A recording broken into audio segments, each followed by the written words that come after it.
사무엘상 19장 18절부터 마지막 24절 말씀까지 보겠습니다. 사무엘상 19장 18절에서 24절 말씀까지입니다. 다윗이 도피하여 라마로 가서 사무엘에게로 나아가서 사울이 자기에게 행한 일을 다 전하였고 다윗과 사무엘이 나요스로 가서 살았더라. 어떤 사람이 사울에게 전하여 이르되 다윗이 라마 나요스에 있더이다 하매 사울이 다윗을 잡으러 전령들을 보냈더니 그들이 선지자 무리가 예언하는 것과 사무엘이 그들의 수령으로 선 것을 볼 때에 하나님의 영이 사울의 전령들에게 임하매 그들도 예언을 한지라. 어떤 사람이 그것을 사울에게 알림해 사울이 다른 전령들을 보냈더니 그들도 예언을 했으므로 사울이 세 번째 다시 전령들을 보냈더니 그들도 예언을 한지라. 이에 사울도 라마로 가서 세구에 있는 큰 우물에 도착하여 물어 이르되 사무엘과 다윗이 어디 있느냐? 어떤 사람이 이르되 라마 나요스에 있나이다. 사울이 라마 나요스로 가니라. 하나님의 영이 그에게도 임하시니 그가 라마 나요스에 이르기까지 걸어가며 예언을 하였으며 그가 또 그의 옷을 벗고 사무엘 앞에서 예언을 하며 하루 밤낮을 벗은 몸으로 누웠더라. 그러므로 속담에 이르기를 사울도 선지자 중에 있느냐 하니라. 아멘. 공공연하게 사울 왕이 다윗을 죽이고자 했습니다.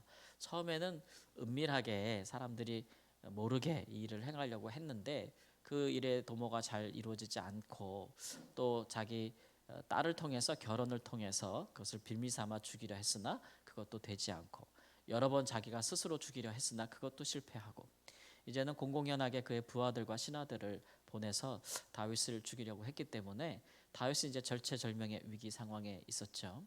그가 이런 상황에 놓였을 때 생각한 것은 라마로 가서 사무엘에게로 가자. 그가 피할 곳은 사무엘밖에 없었던 거예요. 근데 사실 사울이 있던 기브야에서 몇 킬로 떨어지지 않은 곳이에요. 그리 멀지 않은 곳인데 그가 그리로 도망가서 사무엘과 함께 살았다고 했습니다. 어느 정도 기간 동안에 그가 거기에 도피해 있었는지 알 수는 없으나 그가 좀 자기의 생명도 구하고 또 영적으로도 사무엘과 함께 있으므로 그의 나아갈 바를 좀 알고 좀 회복되기를 원했던 것이겠지요. 당시 사무엘은 이제 제사장 역할을 했던 것은 아니고 보면은 제사장들은 따로 이제 엘리의 후손들이 있어서 법궤를 가지고 제사장의 직분을 했던 것이고 사무엘은 선지자적인 직분에 충실했던 것으로 보입니다. 특별히 그가 그의 고향인 라마에서 선지자의 무리들과 함께 오늘날로 말하면 뭐 이렇게 신학교라고 할 수 있을까요? 아니면 기도원이라고 할 수 있을까요? 어떤 영성 뭐 요즘 이름 붙이기 나름인데 무슨 영성 센터라고 할 수 있을까요? 그렇게 선지자의 무리들을 함께 거기서 가르치고 거기서 예언하고 기도하는 일들에 집중했다. 그러니까 이제 후학들을 양성한 것이죠. 그래서 어떤 분들은 선지자 학교다 이렇게 부르기도 하는데 그곳에 있었고 이제 나요시라는 얘기는 어떤 거주지, 공동 거주지나 이런 것을 의미하기 때문에 그런 신학교적인 어떤 거주지에 같이 이제 그리로 가서 거기서 있었다라고 했습니다. 다윗이 생각하기를 설마 사울이 사무엘까지 사람을 보내어 나를 죽일까? 설마 사무엘까지 죽일까? 이런 생각이 있었겠죠. 그러니까 가장 안전한 도피처로 그는 선지자를 택했던 것이고 이는 이제 그 마음에 하나님이 나를 보호하시리라라는 강한 믿음이 있었기 때문에 그렇습니다. 그러나 이제 사울 왕은 이미 마음이 강팍할 대로 강팍하여졌고 그것을 돌이킬 수 없는 상태이기 때문에 그가 주저하지 않고 이제 라마로 그의 부하들을 보냈지요. 사울이 사무엘을 감시했던 것 같아요. 그러니까 곳곳에 왕의 스파이가 있었던 것 같아요. 그러니까 다윗이 일로 도망왔다고 알려주는 거잖아요. 그래서 그가 그의 부하들을 보내서 사울을 죽이고자 했는데 그들이 사무엘과 그 선지자들이 예언하는 것을 볼 때에 그 보낸 자들이 성령이 임해서 예언도 하고 선지자들과 똑같이 찬송도 하고 막 이렇게 됨으로써 그들이 그 다윗을 죽이는 일을 체포하는 일을 하지 못했다라고 하는 것이에요. 그 소식을 듣고 보고를 받고 사울이 두 번이나 더 그러니까 총 세 차례에 걸쳐서 암살조를 보냈는데 그들도 역시 그 선지자들의 무리와 그들 가운데 사무엘이 선 것을 볼 때에 하나님의 영이 임해서 예언도 하고 찬송도 하고 영적으로 충만해지고 막 이래가지고 결국은 살생하려는 암살하려고 하는 그 목적을 이루지 못했다. 이에 답답함을 느낀 사울 왕이 내가 직접 가겠다라고 해서 갔는데, 그들이 이제 사울도 갔을 때 라마 나요스에 이르렀을 때에 하나님의 영이 그에게 더 강하게 임했다라고 하는 것이죠. 이미 사무엘을 보기도 전에 사무엘이 있는 곳으로 가는 도중에 벌써 성령이 임해가지고 그가 예언도 하고 찬송도 했는데, 얼마나 그 역사가 강력했든지 그가 다른 사람들과 달리 막 옷을 벗고, 나체라는 건 아닌 것 같고 그의 겉옷이나 이런 것들을 막 벗고 하루 종일 사무엘 앞에서 예언을 했다, 이렇게 말하고 있습니다. 그러므로 사람들이 그것을 보고 사울도 선지자 중에 있느냐라는 속담을 만들어냈다라고 하는 것이죠. 이 말은 사울이 처음 사무엘에게 기름 부음을 받고 그가 내가 정말 기름 부음 받아서 이스라엘의 왕이 될 것이 맞는가에 대한 확신을 주기 위해서 사무엘이 여러 차례 징조를 얘기하는데, 그 중에 하나가 이제 하나님의 산에 이르거든 거기 네가 선지자 무리를 만날 텐데 그들이 만날 때 하나님의 영이 내게 임할 것이고 내가 예언하고 찬송하리라라고 해서 그 일들을 처음 경험한 적이 있어요. 그때도 사람들이, 사울을 알던 사람들이 그 모양을 보고 야, 사울도 선지자 중에 있느냐라는 말을 처음 하게 되죠. 그런데 그때 했던 말은 놀람과 어떤 놀람과 약간 하나님의 어떤 역사에 대한 긍정적인 표현이라고 할 수 있어요. 야, 우리가 사울도 정말 선지자들과 같이 그렇게 성령 충만한 사람이었던가? 그도 하나님의 예언을 할 수 있었던가? 라고 하는 어떤 그런 좀 놀람과 어떤 역사에 대한 표현이라고 한다면, 이 두 번째 이 말은 사울도 선지자 중에 있느냐라는 것은 약간 조롱과 경멸이 속한 말이라고 할 수가 있겠습니다. 이 이후로도 이제 사울 왕이 이 속담들이 후손들에게 전해지면서 사울도 선지자 중에 있느냐라고 하는 것은 그가 이제 다윗과 또 그의 하나님의 선지자 사무엘을 죽이려 왔던 것에 대한 강한 비난과 또 조롱과 경멸의 표현이라고 할 수 있으니까 사울 왕에게는 대대로 수치스러운 속담이라고 할 수가 있겠습니다. 근데 여기 보면 먼저는 하나님께 피하는 자가 복이 있다라고 하신 다윗의 시편에 늘 이야기하는 바와 같은 말씀을, 그 직접적인 사례를 우리가 볼 수가 있겠죠. 사울에게 도망가려면 가장 먼 곳으로 도망가야 되지 않겠어요, 그렇죠? 가장 먼 곳으로, 그가 쉽게 찾아올 수 없는 곳으로, 그가 보낸 사람들이 쉽게 찾을 수 없는 곳으로 가야 숨었어야 할 터인데, 다윗은 뭐 몇 킬로 떨어지지 않은 사무엘에게 갔어요. 그곳에 하나님의 역사가 있고 하나님의 선지자들이 있기 때문에 그곳에 가서 살았는데, 이것이 결국 사울이 다윗을 죽이려 할 때 궁극적인 그의 보호자가 누구냐, 물론 사람을 통해서도 요나단이라든가 또는 그 딸 미가를 통해서라도 하나님은 다윗의 생명을 보존하고 또 그에게 기름 부은 바 하나님의 책임을 지시겠지만, 그러나 사람을 통해서도 역사하시지만 궁극적으로 다윗을 지키고 보호하시는 분은 하나님이시다라는 것을 알 수가 있지요. 하나님께서 생명도 주관하시고 또 하나님께서 다윗에게 기름을 부어 왕을 삼으셨으니 하나님께서 책임지시지 않겠어요? 이제 그런 믿음은 하나님의 사람들은 늘 갖고 가는 것입니다. 하나님께서 우리에게 귀한 부르심도 있고 또 사명도 있고 또 우리를 통해 행하실 일들이 있다면 당연히 그가 우리를 돌보시겠죠.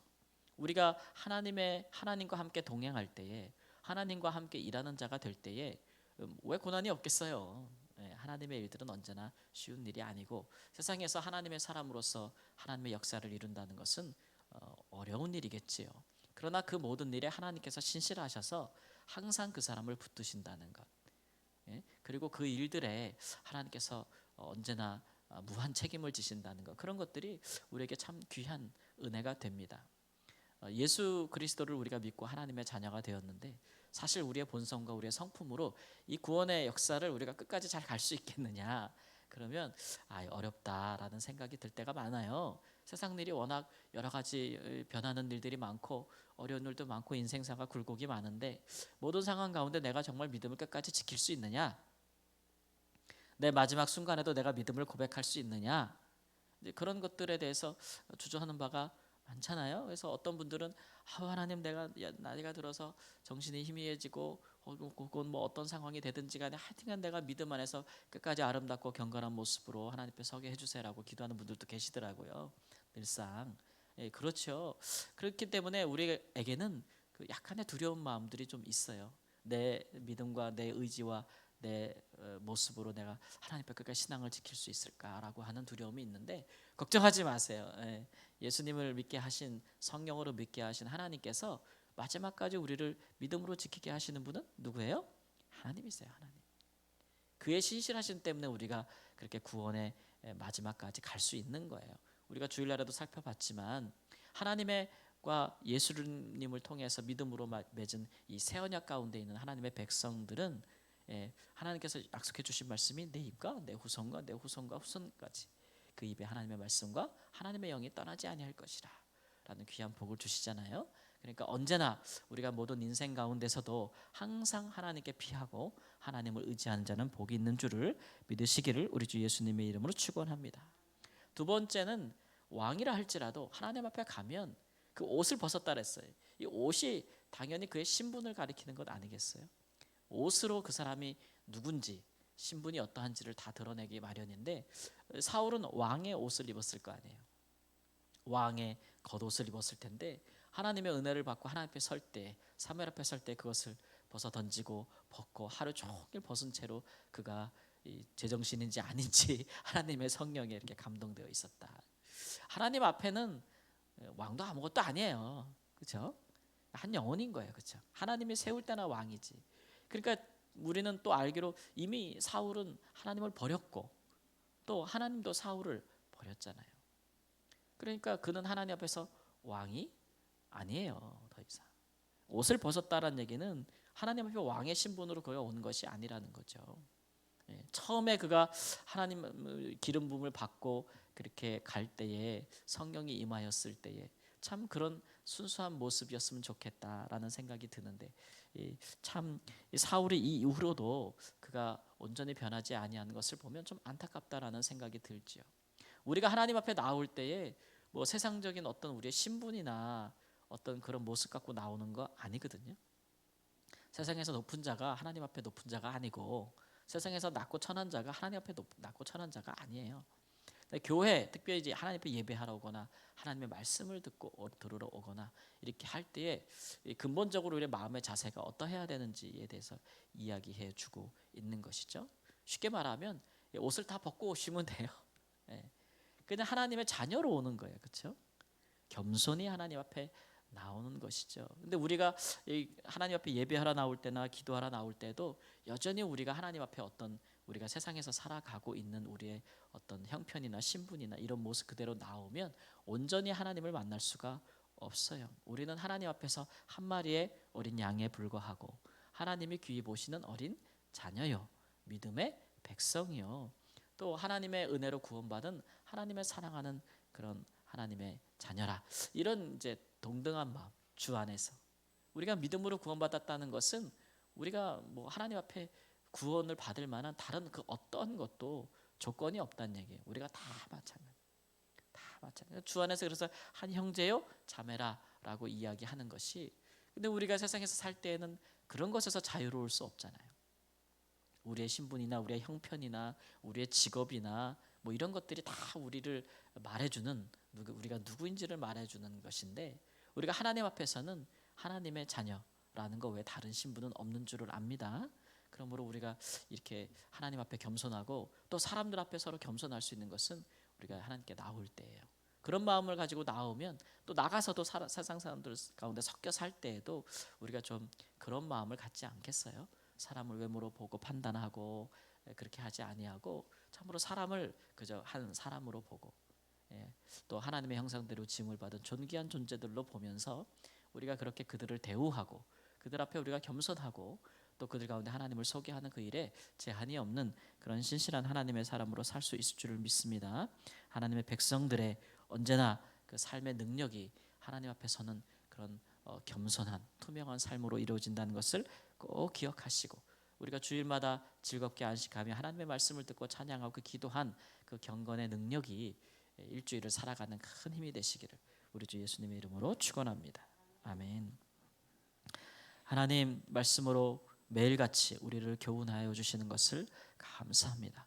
언제나 우리가 주께 가고 주님 앞에 가고 주께 피하고 주를 의지하는 자가 복이 있습니다. 우리의 인생의 궁극적인 피난처요, 우리를 도우시는 자요, 또 우리를 하나님 붙드시고 우리를 양육하시는 하나님 부모와 같으신 분이 우리 하나님이십니다.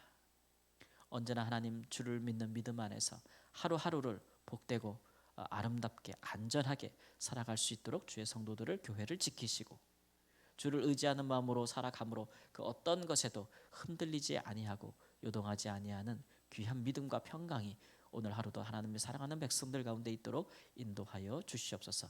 뿐만 아니라 하나님 주 앞에 나와서 하나님의 교회가 언제나 주의 백성들이 모일 때 하나님의 함께 모이기 전에라도 하나님의 성령이 그 마음을 주장하시고 찬송이 그 앞에 있는, 그 입에 있는 하나님 귀한 역사가 있기를 원합니다.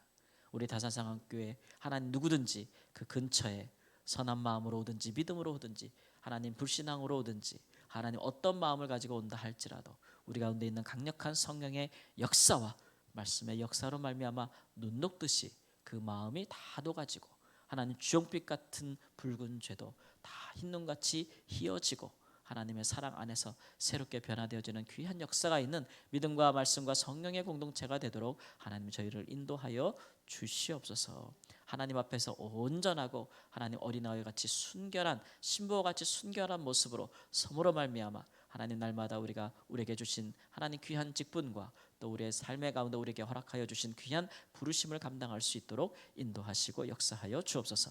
존귀하신 우리 주 예수님의 이름으로 기도합니다. 아멘.